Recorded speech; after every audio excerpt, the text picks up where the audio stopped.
Le chef du puissant syndicat tunisien a exhorté le Premier ministre Najla Bouden et son cabinet à s'asseoir avec les travailleurs et à aplanir leurs divergences.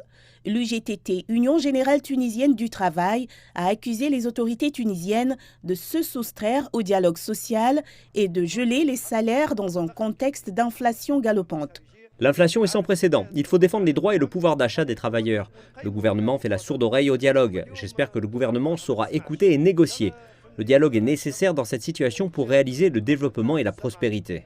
Le syndicat a également mis en garde contre l'augmentation du chômage et de la pauvreté dans le pays nord-africain.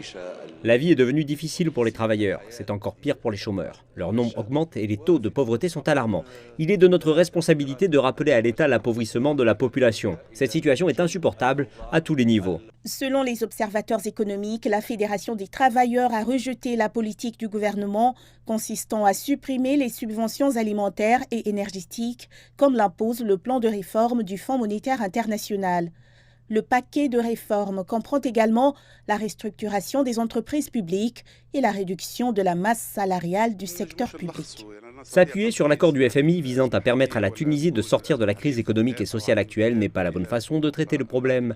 Le syndicat appelle au dialogue avec les autorités afin de convenir des termes et des conditions de tout plan de réforme structurelle. L'État ne peut pas imposer des réformes sans l'accord des représentants de plus d'1 million de travailleurs. La Tunisie a connu une série de grèves ces dernières semaines qui ont maintenant touché le secteur de l'éducation. Plus de 4000 enseignants contractuels n'ont pas reçu de salaire depuis plus de 8 mois.